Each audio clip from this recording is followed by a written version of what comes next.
Do you guys remember a time where you would sit in front of a big ass box TV, watching cartoons, playing games on the PS2 with the cords that were way too small for some reason? The days where you would just have fun, you weren't on the internet all day, people weren't offended at the tiniest thing, and you could just live your best life. Going to school, playing with your toys and games, and watching the WWE.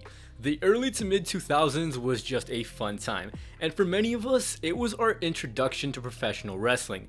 This came in the form of WWE's Ruthless Aggression era. The WWE had just lost a battle with the World Wildlife Fund, and it was time to get the F out. As the F left WWE in the name, so did the attitude. The era where we had stars like Stone Cold and The Rock, that was gone. They were saying goodbye to the WWE, and a new generation was ushered in. A generation that is defined by two words: Ruthless Aggression. Now before I start off, I'm going to warn you, with the wrestling, I'm also going to be bringing back some nostalgia too, because when you think of these times, there's so many different things that come to mind. I'm sure if y'all grew up like I did, you'll be brought back some memories, so if you don't want to hear it, you can click off now. The first thing that made this time period so special was the talent that was at our fingertips. This time had the perfect mix of stars from the late 90s, stars who came over from WCW, and WWE's own creations. It was such an elite crop of talent. In the Attitude Era, there was Stone Cold, The Rock, Mick Foley, Undertaker. Some of those guys moved over, but they mixed in a whole new generation with those guys. First, we had John Cena. This era and John Cena will forever go hand in hand. It was June of 2002, and out came this generic beefed up wrestler. Little did we know that this man would go on to define an entire generation. Cena would come down to the ring, rapping and spitting bars as hot as 50 Cent, so the crowd organically gained a huge appreciation for the man from West Newbury, Mass. This was a time where stars like Jay-Z, Eminem, and 50 Cent were running the rap game. Cena brought that culture to professional wrestling. This is the same dude who went on to define our generation. He introduced the spinner, he had something called the FU as his finisher, and above all else, he just felt like an actual human being rather than a robotic character. I mean, who didn't love Cena's antics? Without Cena, this era just isn't the same. He captured everything that this era was about perfectly. Then there was this nasty motherfucker Edge. If ruining someone's life was a character, it would be Edge. This dude at every conceivable opportunity would take what he wasn't supposed to. Edge in these years went from a tag team star to a bona fide top tier talent. This man would come out with Lita, making out with her, he would cheat to win. He was so dirty, he banged Lita in the middle of the ring. In what world can you do that? This man legitimately stole another dude's girlfriend while he was injured. Edge was a savage before savagery was cool. Mans is a real life heel. And yo, what the hell did John Cena ever do to you? Pathetic. Then we had Eddie Guerrero.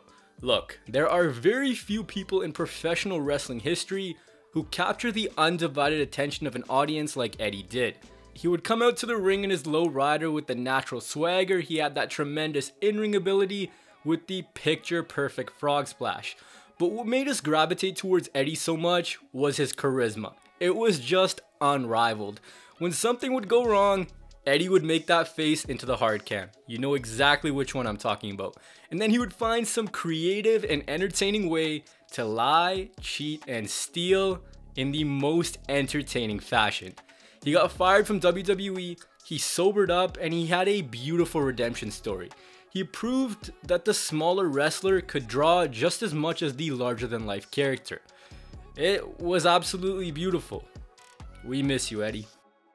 Then we had The Undertaker. Sure, Undertaker was already established as a star at this point, but I think The Undertaker took his star power and further cemented himself as a great. He had the willingness to work with younger stars like Randy Orton. The streak during this time took on a life of its own because it became a staple of WrestleMania. Just look at WrestleMania, it hasn't felt the same since it ended. This man would scare the living shit out of me as a kid. The eyeball roll, no man, just no, that scared the crap out of me. I remember every time he would enter, I would just leave it on mute and tell my dad to call me when he was done. This man was chasing around Randy, he was setting shit on fire, he'd put on spectacular matches. Taker on SmackDown, just legendary. Then we had the Beast Incarnate, Brock Lesnar. In 2 years, this man ran roughshod on WWE. He won the Rumble, he had high profile matches with Kurt Angle and Undertaker. The guy won 3 world titles, a King of the Ring, and had a WrestleMania main event and the Rumble win I spoke of in the span of 2 years. The guy is such a GOAT that even to this day, he's won nothing but world titles. This dude was just a sheer badass in the ring. He had the look and the technical skill of someone way smaller than him. He just had all of it, and it's crazy to think that if he didn't leave WWE, John Cena would never have reached the heights that he did. And as much as WWE wants us to forget about him and think of him as Error 404, we have to mention Chris Benoit. How many great matches did he give us? Like, sure, he did what he did, but if we're looking at just the wrestler, one of the greatest pure wrestlers of all time. Then you had a guy like Batista. Growing up, he was one of my favorites. I don't know exactly if it was the machine gun entrance or the dominant style, but something about Batista just screamed top guy, and I just gravitated towards him. He was just a naturally soft-spoken beast. Batista came in and organically became one of the biggest superstars on that roster. That was thanks to the teaching of Triple H. How could we not talk about Triple H and Evolution? All hits, no misses. They had Ric Flair, who during this time was still going strong, Triple H in his reign of terror and 25-minute promos where he would just randomly stop talking at the weirdest times, like he didn't really know where he should emphasize his sentences, kind of like how Jeff Hardy does. And then in that group, you had the new blood. They had Batista and Randy Orton. Those 4 dripped in gold. Everyone in this group reached astronomical heights in their career and no one flopped. That was all thanks to Triple H, who is just a god. This group was his idea, and he's the one who wanted to have that slow burner with Batista, which ultimately made him a superstar. Come on, Cena on Raw and Batista on SmackDown, that was just iconic. How those two's path paralleled each other, amazing. The thing during this time was the development just worked. You had guys like Brock, who was skyrocketed and made into a star. You had Evolution, who made both Randy Orton and Batista into stars with the help of a huge star like Triple H. And Cena, who just clicked with the audience. Randy Orton had one of the best rises ever. The guy came in also looking generic with the generic music, but he did everything so smoothly. This man was a star under Triple H too. Not to mention the Legend Killer run, his feud with the Undertaker, and over the years, he made the RKO into one of the most recognized moves in the entire world. This man, what can you even say? He was sadistic, he was downright evil, he was one of very few people that as a kid, I wanted someone to run over with a Zamboni. He would just get more and more devious, and I hated it. These stars could just become stars. That's what was so fun about this time. You didn't have Twitter, you didn't go online and bitch about these things.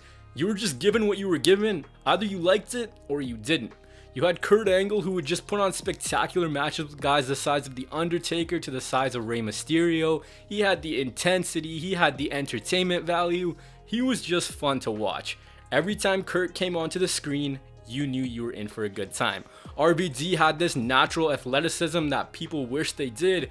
Beautiful frog splash and a connection with the audience. Yo, I love the singlets, they were so sick. Then we had the greatest mask of all time, Rey Mysterio. Far and above, he was the most fun to watch in the ring, dialing up 619s and just killing it. This man's style in the ring was one which people on the roster just wish they could replicate. He brought the passion and made us jump out of our seats. And man, this man was part of a storyline where they put the custody of a child on the line. You cannot do that in today's world. And then we had Jeff Hardy. It's pretty hard to determine what made Jeff Hardy so likable, whether it was the look, his style of wrestling, or maybe just the electric personality, but this guy just exuded a charisma that not many on that roster did. Who didn't love to see Jeff jump off of high structures? Chris Jericho and his amazing matches and promos. HBK had an insane renaissance of his career when he returned. Nasty ass JBL, who in retrospect is one of the greatest heels I've ever seen. Khali was confused as fuck with his 3 moves of doom. Matt Hardy, Kane, Ric Flair, Umaga, Dudley Boys, Carlito, who I still hate. Shelton Benjamin was a mama's boy. King Booker, we had Hogan, Rock, and Goldberg come back. That roster, man. That roster was just amazing. The thing with these guys was they influenced our style. We'd want to dress and rap like John Cena with the oversized shirt and retro jerseys. We thought it was cool to dress like Batista. Like, I remember I was like, yo, when I grow up, I'm gonna get super jacked, have a bunch of tattoos, keep the same little patch at the bottom of my chin like Batista does, and wear a big ass suit. That's just how the vibe was at that time. And it wasn't just the superstars in wrestling. We had superstars elsewhere too. We were lucky enough to grow up with LeBron, Crosby, Messi, Ronaldo, Ovechkin, Brady. GOAT talents, simply put. I'm not gonna forget the ladies. I remember for me back in the day, it was Selena Gomez, Katrina Kaif, and I mean Up one day, you know what I'm talking about, and Trish. No, but seriously, the women took every opportunity. Like whether it was being the sideshow or the primary focus, they had a willingness to progress their careers. Trish and Lita main eventing Raw was money. And I mean, boys, who didn't love themselves a good old bikini contest back in the day? Imagine having immigrant parents like me trying to watch that. Like, these motherfuckers would change Bollywood movies when I was a kid. I'd be like, why'd you change it? They'd be like, yo, the channel isn't working. I'm like, yo, it was working just fine. Like, mother, I know what they're doing. I watch professional wrestling. Yo, Bollywood songs and movies were so good back in the day. They suck now. How can we talk about this time and not mention the bomb ass games? This time for games was just, you think about it, it was done. Back in the day where studios would just dish out money for any game. We had SmackDown Here Comes the Pain, the SmackDown vs. Raw series, and my personal favorite, Day of Reckoning. Not just in wrestling, we had GTA San Andreas and Vice City, NBA Street, Tony Hawk, so many bomb games that we put countless hours into. The GOAT tier consoles, the PS2, the GameCube, the original Xbox. Oh my god, the nostalgia. Just listen to these sounds and you'll be brought back to a better time.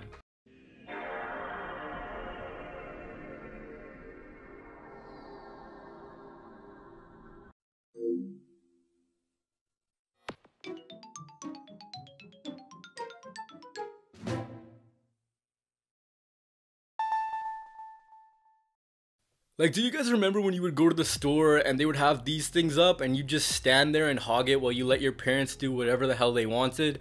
The games just encapsulated this time perfectly. You had a game like Here Comes the Pain, which felt less like a wrestling game and more of a fighting game. You could do all this whack ass stuff, and then there was a game like WrestleMania 19 where you could beat up construction workers.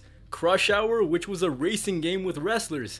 They weren't scared to go off the grid and delve into the wild and wacky side of console gaming at this time, and they just created hits that are gonna last forever.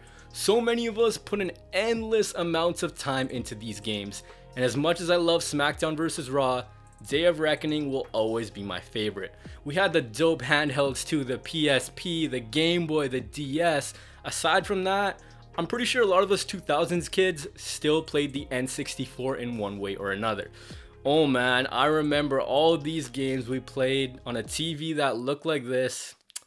Nothing but good times. Another thing about this era was the feel. The thing during this time was this was when both SmackDown and Raw felt different. Each show had its identity and iconic look to it. You had SmackDown with the fist and the more clean aesthetic. Then you had Raw, which felt more gritty and had that grungy underground feel to it. This was a time when SmackDown vs. Raw actually was SmackDown vs. Raw. It felt like two completely different shows which were having a bloodbath to put on the better stories, the better matches, and get the crowd on their side. Either you were Team Blue or Team Red. Yo, shout out to Paul Heyman.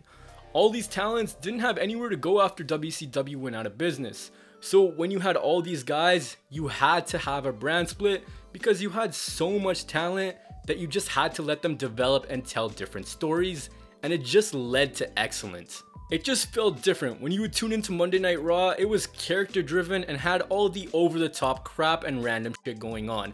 Dude's balls getting electrocuted, Muhammad Hassan, the Spirit Squad, Eugene, Katie Vick.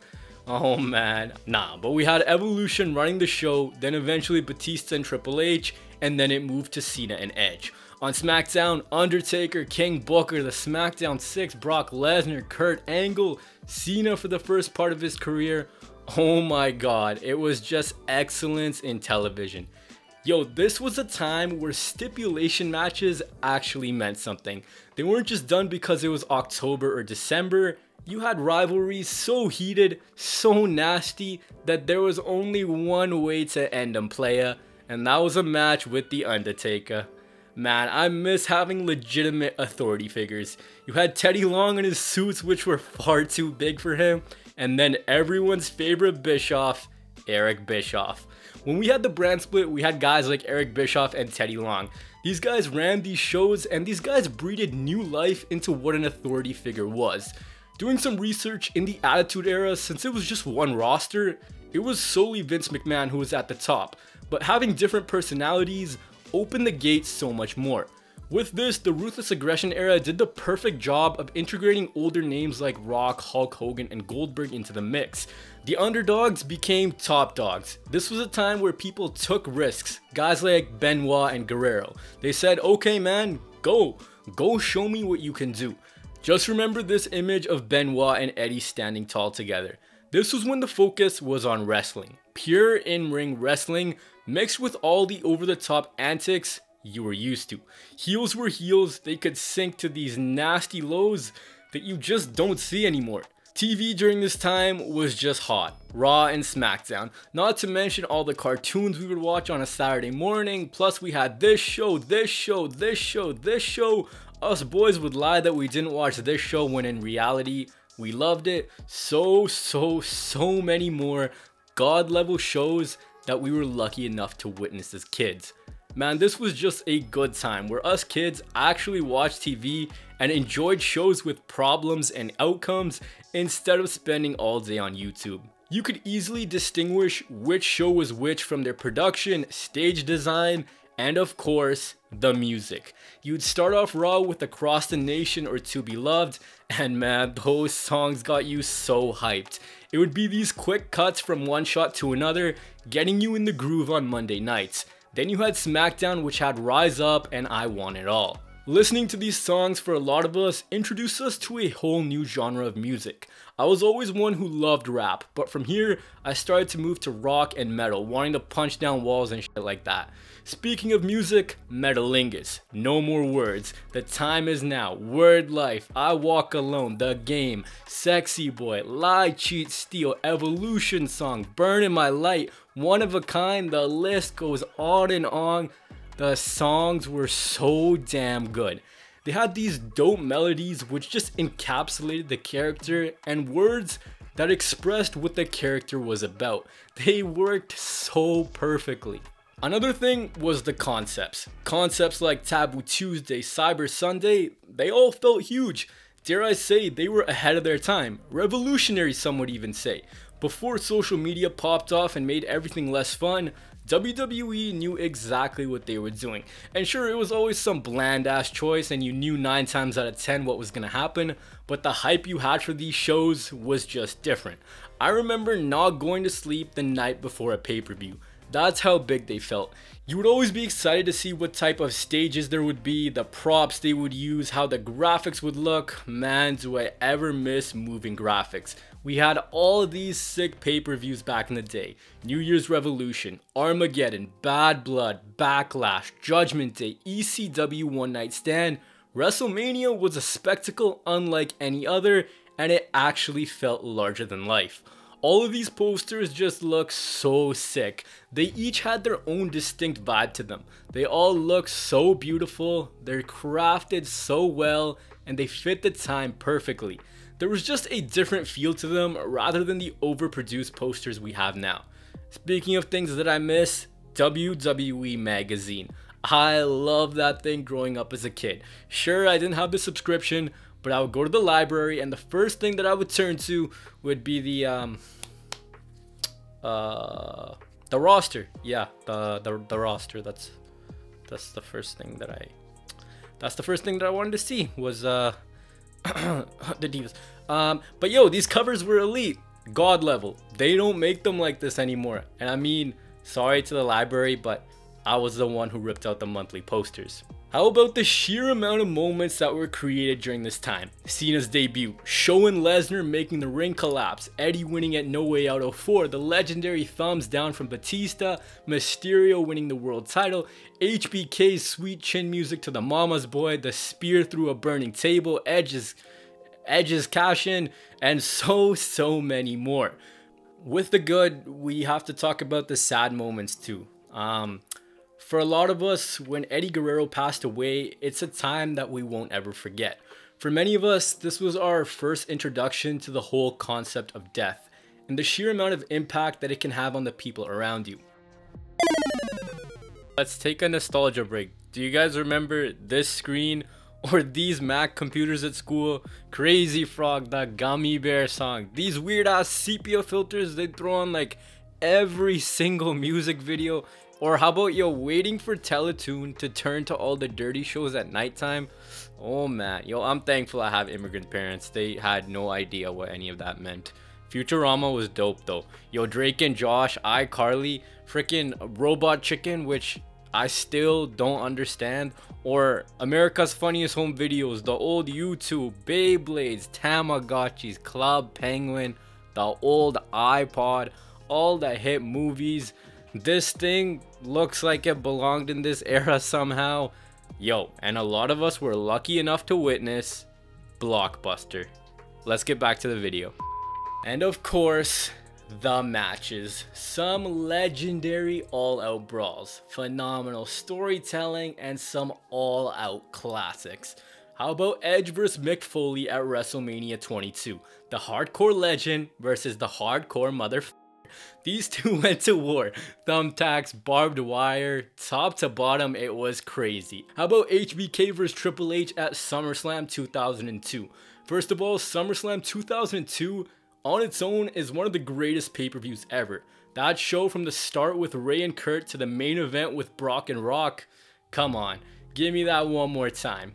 But Shawn versus Triple H, that story, HBK coming back in 2002 and then Triple H turned his back on him. These two just understood how to deliver the perfect amount of violence. We're back to Mr. Mick Foley, Cactus Jack vs Randy Orton at the 04 Backlash. How do you become a legend? You simply just kill them. That was Randy Orton's gimmick and it's one of the best ever. He would destroy the greats in the business. And one of the most selfless humans helped him on the way, and that was Mick Foley. These two in a no-holds-barred, falls count anywhere match. RKO tossed on the thumbtacks, but man, they just don't make them like this anymore.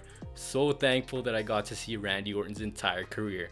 But pay-per-views were one thing. They gave us Kurt Angle versus Brock Lesnar in a 60-minute Iron Man match for the WWE Championship on free TV. These two machines back and forth, and at the end of the night, Brock Lesnar leaves with his hand held high and the new WWE champion. There's so many more. Edge versus Cena at Unforgiven, Rock versus Brock at SummerSlam, Cena versus RVD, you motherfucker. Cena versus Michaels on Raw for nearly an hour, Batista versus Undertaker, Rock versus Hogan, the 07 Rumble, Cena versus Umaga. I could go on forever. For people who haven't witnessed the matches in this era, I do encourage you to give them a watch. They were spectacular. It was just wild. Barbed wire matches, first blood matches, inferno matches, and then you had JR with some legendary calls screaming at the top of his lungs. Not just that, but do you guys remember all the commercials that would air during this time? Not while watching wrestling, but during this time in general. A regular towel doesn't work wet. This works wet or dry. This is for the house, the car, the boat.